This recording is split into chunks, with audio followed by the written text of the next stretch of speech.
we're going to go quite in depth, obviously, into what you're doing now, but and we're going to leave lots of time for questions at the end because I know I won't be able to cover everything you'd want to ask a VP of sales. So the floor will be yours towards the end. But I always like to kick it off with just like, why sales? What was it about perhaps like this journey that kind of led you here, or was it accidental? Like, what kind of got you on this path of sales? Yeah, we were just, I was just talking about it with my partner. It was actually totally accidental. I went to Western, and my mom at the time was working at Pfizer, so I did all my internships at Pfizer.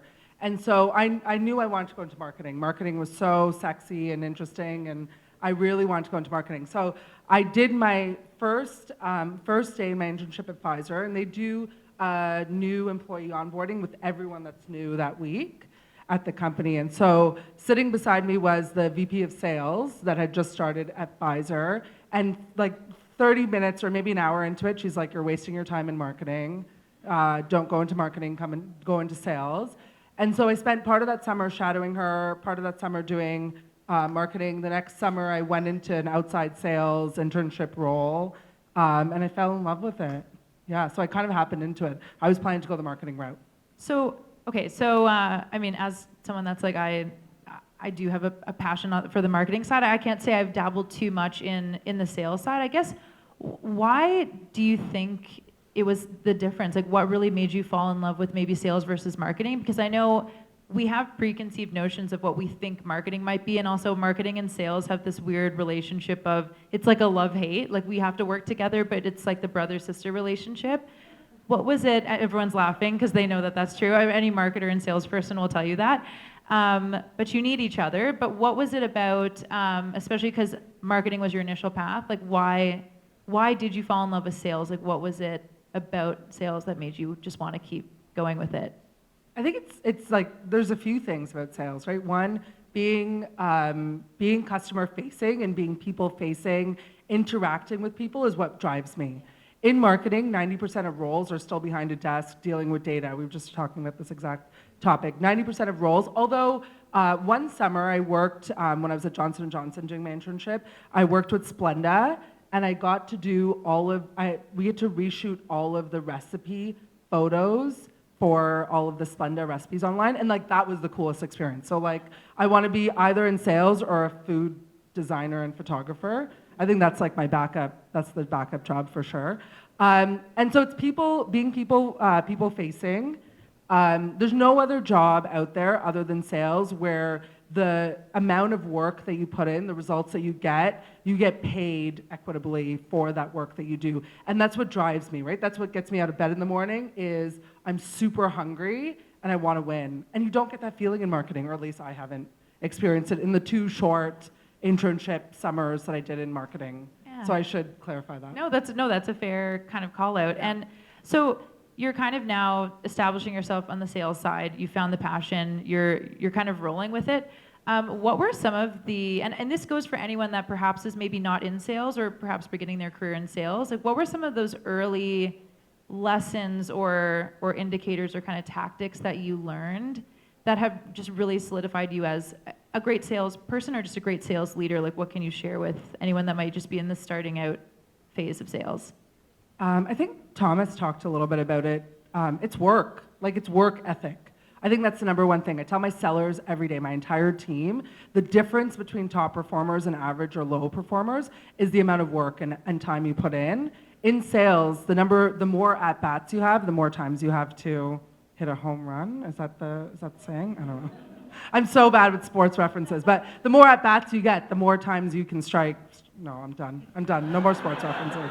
I think I've heard it's like you can also hit, like hitting singles is okay. Nothing's gonna be a home run all the time. Not everyone, too. Exactly. Yeah, it's gonna be, exactly. It's still a win, right? And so if you're a BDR, the more times you pick up the phone, the more times you're gonna connect, the more times you are gonna learn what resonates with a customer and what doesn't, and you just repeat that, and you figure out what those metrics are. So I did that really early on. I actually, when I graduated school, the first 2 years I worked in student travel, which was like fun as hell. So if anyone can do that, like go work in student travel.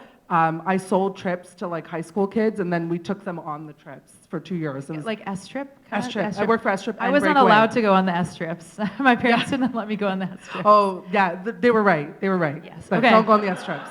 Don't, if you have kids in high school, don't send them on S-Trips. Just My fair parents warning. were right, okay. Yeah, your parents were totally right. So I did that for 2 years, which was the funnest way to get into sales. I know I'm really spoiled and not everyone has this experience, but it was a super fun way to get in sales. But the things it did teach me, I also did a couple of summers of door-to-door sales, and we sold coupons. I was selling Domino's coupons. I wasn't even selling anything that was interesting or sexy or like knives, and I was selling coupons, like buy a 2-for-1 Domino's coupon basically, and golf coupons. And it just teaches you resiliency. I paid to go to work every day because I had to pay for my own gas. I wasn't paid until I made a sale.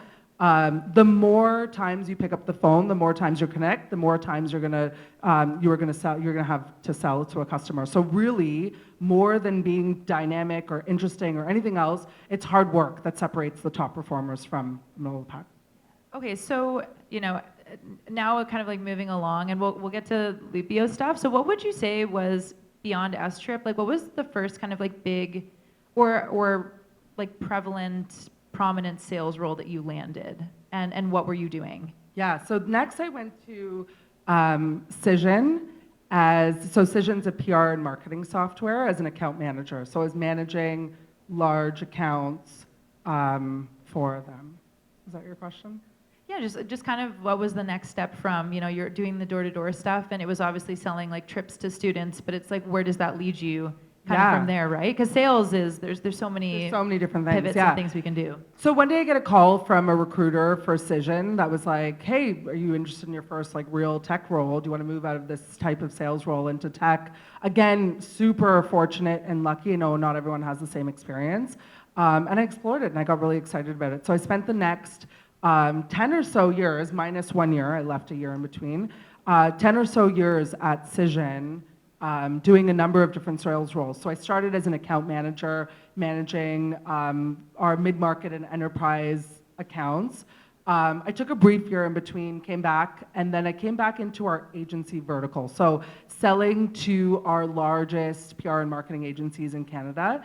I started out as the first agency account manager, account director, we'll call it, and then grew the team to 5 people. And so I started around $1 million, $1.5 million. We grew the team to being like $6 to $8 million by the time I'd left that role. And so I think the advice or the learning there that's kind of carried with me is like, 1, work hard, put in the work. 2, find a way to make impact. Anytime I start in a new role, anytime I take on new responsibility, the first thing I think of is like, 1, how can I get to my target, right? If you can't get to your target, you can't do anything else. How do I get to my target? How do I make real impact and scale in this role? Those are the 2 things I think about right away. What are the quick wins I can give this organization in this role? And then how can I scale the work that I'm doing and have more impact? So that's what I kind of did at Cision. So I spent like 3 or 4 years on the agency side. I was started to get, the team was self-functioning and we were doing really well. So I said, hey, give me another team. So I was given our inside sales team for a little bit. That was a fun team to manage. And then I went on mat leave for a year to have my first son. So I have 2 boys. I had my first son, came back and took on our enterprise team at Cision. So I spent the last 2 years at Cision managing our enterprise book of business. So it was like 6 to 8 account directors managing our largest accounts in Canada. It was anywhere from $30 to $40 million book of business. So I spent the last 2 years there at Cision doing that before I went to Loopio. I've also heard that being a parent teaches you really good sales skills because you basically are pitching and trying to just bribe little mini humans all the time with bedtime or what to eat or things like that. There's been a couple of people at the sales events that say, I learned how to sell because I have a young son or a young daughter or something. So I just think it's funny that they're always like, yeah, anytime it comes to my kids, I'm selling constantly to them. So I don't know if you have any funny stories of having to use any of your sales skills with less about your kids. Oh my gosh, I can tell you stories for days about my kids, but I think less about sales. The thing that it actually taught me that was interesting having kids was patience. Before I went on mat leave, there's a few people that would have been on my team here then, and those people can attest to the fact that I used to be, when I first started as a sales manager, I was like, I know best, listen to me, do what I did, especially as I was scaling this agency team and building out the function. I was like, just listen to me, do as I do best, don't do anything else. I was super sharp, and I was like, there's only one way of doing it. And then I had kids, and I came back, and the first thing that I learned was patience for people. Oh my God, patience. If you can watch a 2-year-old eat a meal, like, you can do anything in the world. So like, patience is the first thing that I learned when I came back. And because everybody's someone's daughter or son, so I was like, just give them the freedom and believe. I love that thing about belief over pressure. Because just like, have the belief that people are here for hire the right people first, but then have the belief that they're gonna do the things that you want them to do. And so that's what it taught me, was like, just be patient. This is not rocket science. Nobody's dying. We're gonna be fine. We're gonna hit our number. I think that's the thing I learned, is definitely patience. But yeah, selling to my kids is a whole other thing. So just kind of like from one company to the next, so like Cision now onto Loopio. So what did the transition look like? Because I know you said you were working like mid-market kind of segments. Like, I guess the different segmentation of sales, and even like the difference of maybe perhaps the teams you were managing and how you were building. Like, what did what were the takeaways from kind of like one company to the next, or were there any that were just similar that you kind of still maintain now with your playbook or methodology? No, they were completely opposite things. So at Cision, we were managing like large enterprise customers. Our average customer was 5-6 figures. Our average customer was probably in the 6 figures. And the team was managing big books of business. And enterprise customers, as most people know, are incredibly sticky. And we had a number of different product lines, so it was easier to grow into and expand those customers and then bring on new business.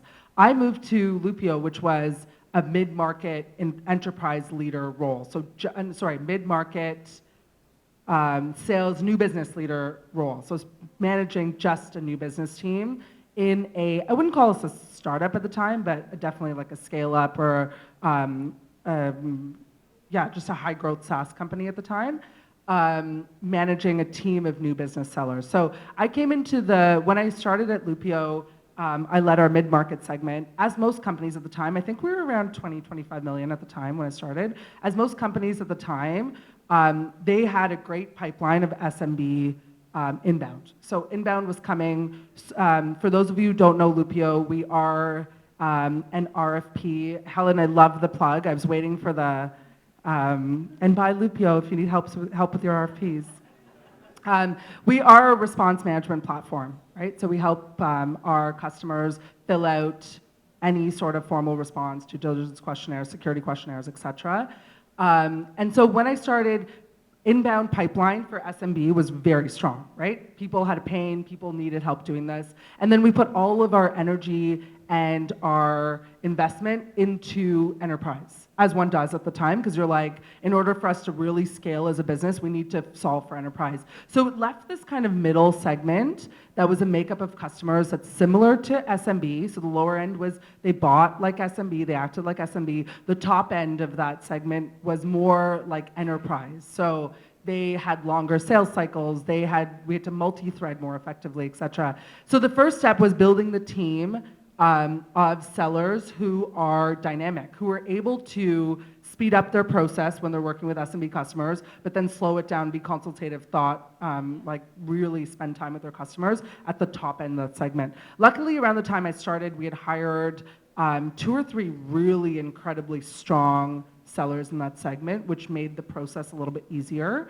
And so we spent the first year really building out that segment, figuring out who was our customer, who was the right seller for that environment, why were we winning, why were we losing, and then make some changes really quick. So we basically revamped how that team sold in the first 6 months, and now it's one of our more consistent performing segments at Loopio. Yeah, and I mean, you hit on a lot of things about just like notably what you're doing in terms of like building and managing a sales team. there's a lot of founders that come to these events too, and they're probably in the early stages of building a lot of segments of their business, and sales just being hugely important. So do you have anything specifically maybe for like a founder that is just very much in the early stages of building out that sales segment? Like what would you want to share with them about what you've learned?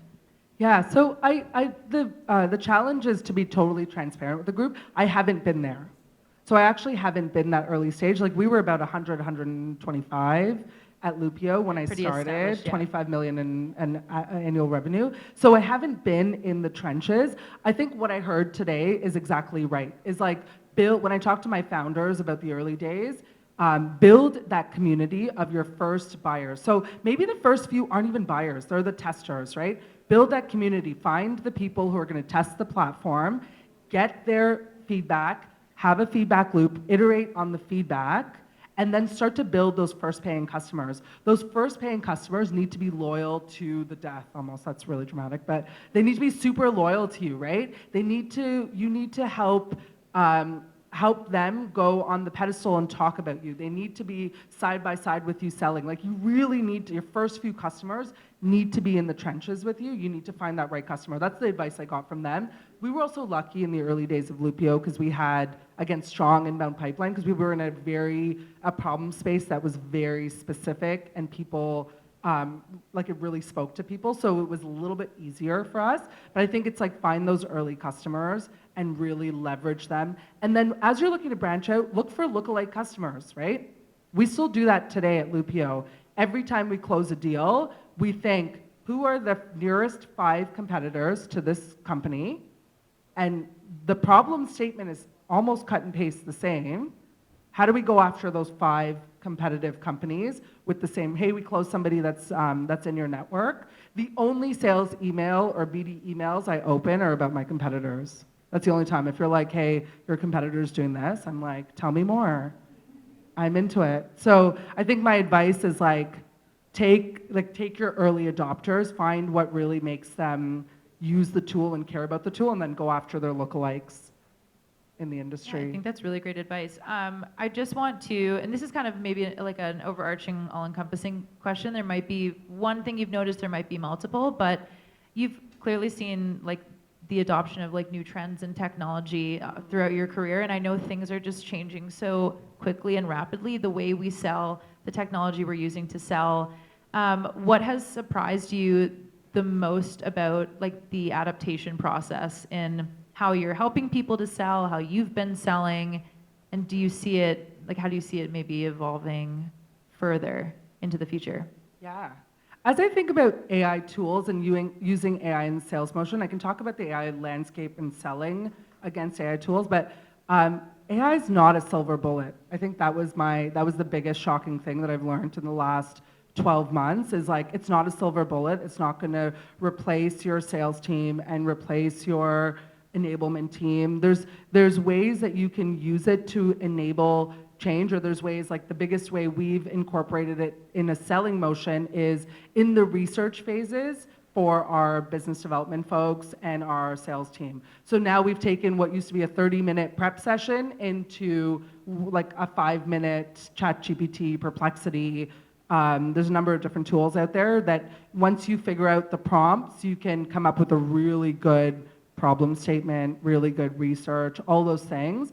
But it's not a silver bullet. I get targeted all the time by AI, SDR type of companies, and the signals I get are all wrong. And I'm like, I don't know, it's hard to, so yeah, I just don't think it's a silver bullet yet. If anyone, like after this, if anyone's using an AI tool in sales that they love, please tell me, because I'm desperate to know more. The other thing we're using too is we love a lot of the big tools that we use, like Gong, Outreach, etc. I love some of the AI functionality that they've released, so we're leaning more there into completely new native AI tools. I live in Gong, and the thing I'm most obsessed with in Gong is the Ask Me Anything.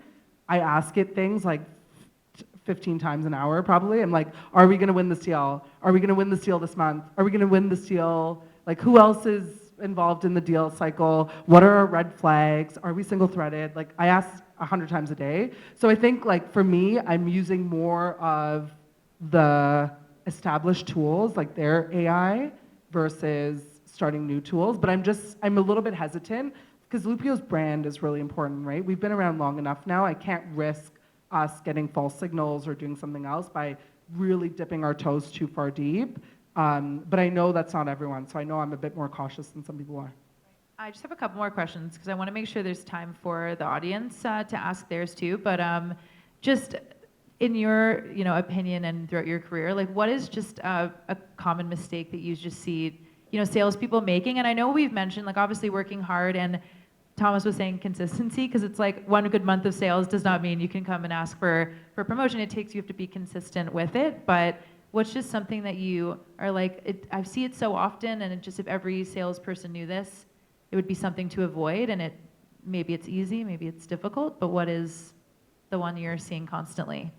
I don't know. That's a hard question. I saw that, and I don't have a good answer prepared for it, unfortunately. I think consistency is really the biggest one, probably, is the hard work and consistency. I keep coming back to that. It's like, just because you had one good month and one good quarter doesn't mean that it's going to define your success.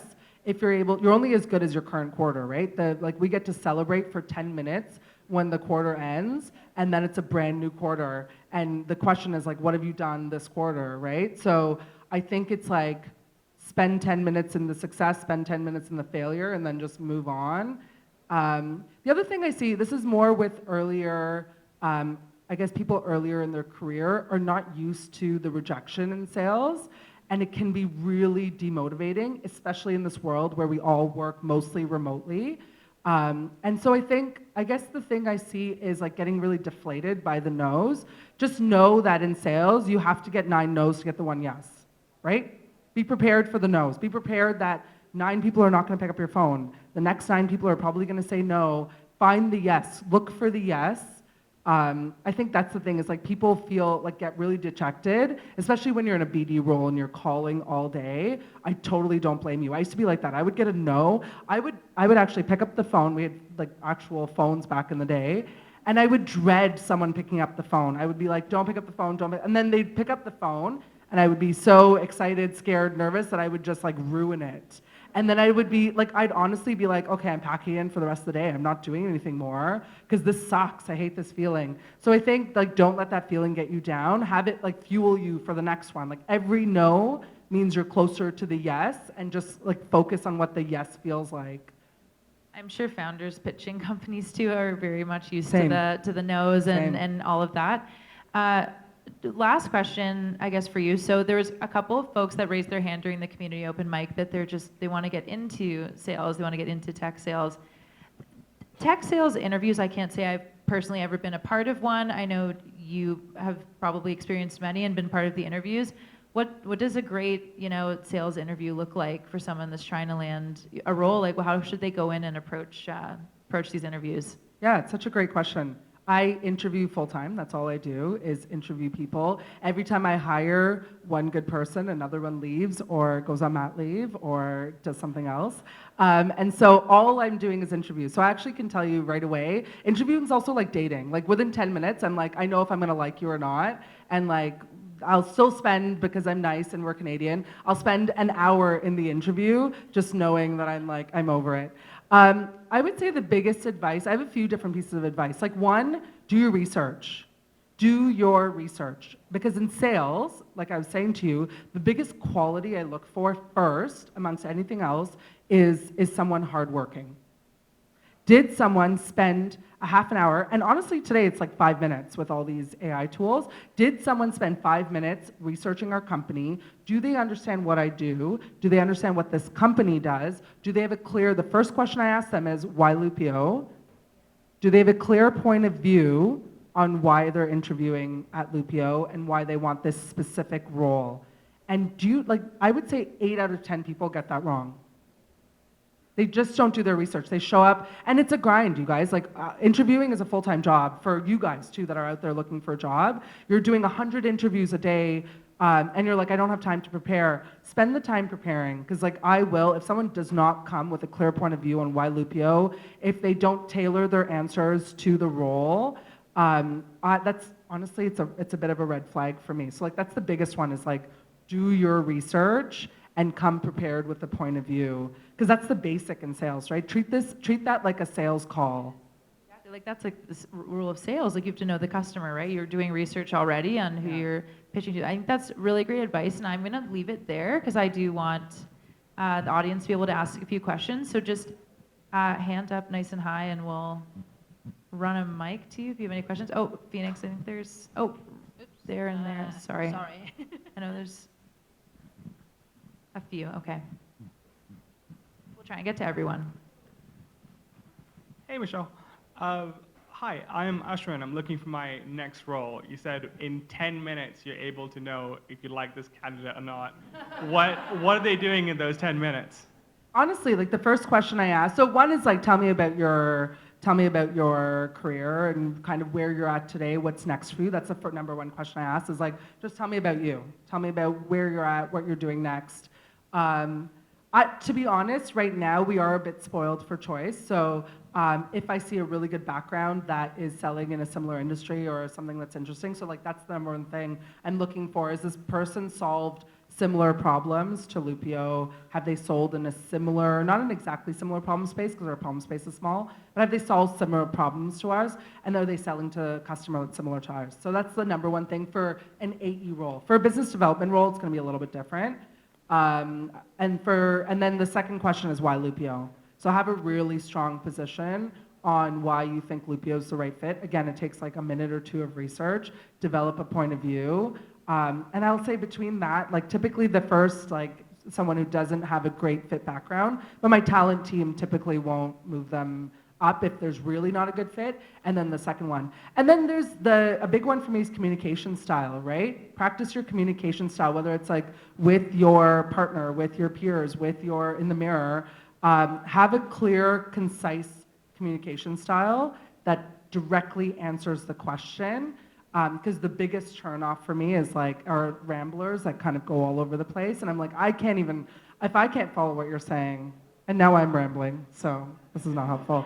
And then for BDR, Loopio has a number of different values that we hold ourselves to. So big ones for a BDR role are grit, curiosity, how engaging you are. Like if I was a customer, would I pick up the phone if you called me? If you were on a sales call, would I buy something from you? So I think about those types of qualities where background doesn't exist.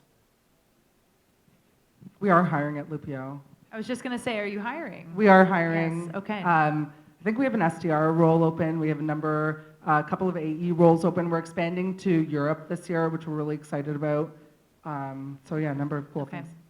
Maybe we'll just take one more, and then, because I want, again, networking will be following this.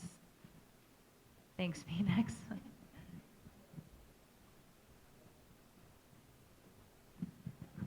Hi there. I have a question. You mentioned you were talking about AI earlier, which I thought, it's very interesting topics. It's also new. It's like the Wild West right now. So it got me thinking, like, first of all, like, A, how are you incorporating that into the product? And B, do you see that almost as a competitor now, as a whole new category? Because you might be, is that like another like no decision or another sales category that you're losing to, you're finding? Yeah, I have a lot to say on this topic. So in terms of our sales landscape has changed dramatically in the last 24 months.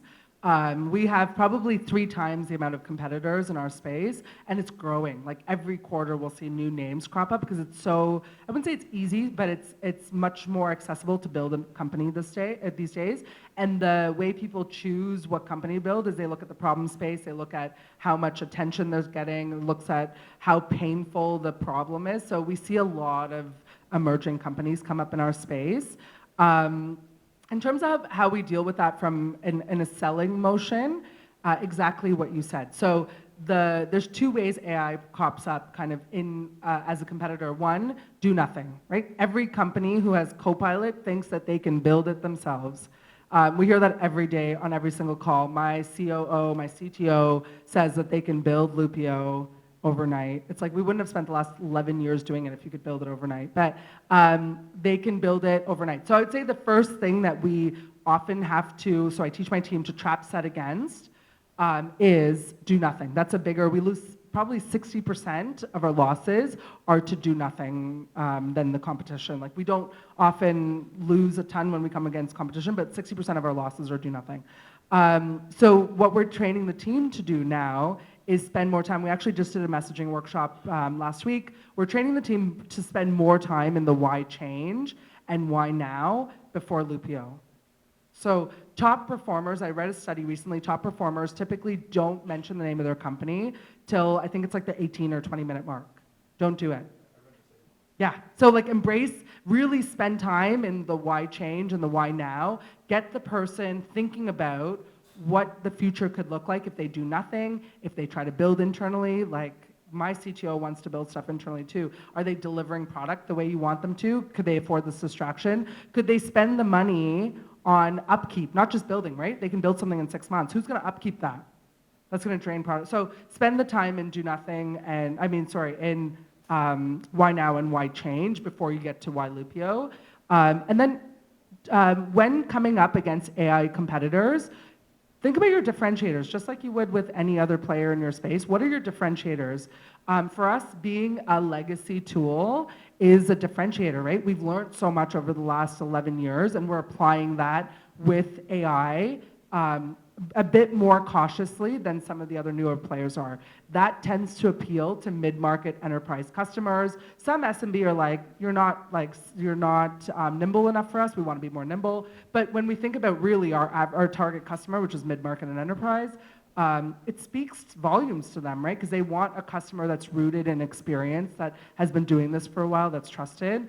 And so think about your differentiators. And then if you are an AI startup, because I know there are some here, same goes to you. Think about what your differentiators are. Think about customers that value being nimble and scrappy and like change every day. Find those customers. You can find those customers too. I think it's just appeal to the audience. But yeah, it's changed the way we sell dramatically in the past couple of years. Awesome. Thank you so much for Thank just you. all the knowledge. And can I get another round of applause for Michelle Thank and all the you. other speakers tonight? Thank you so much.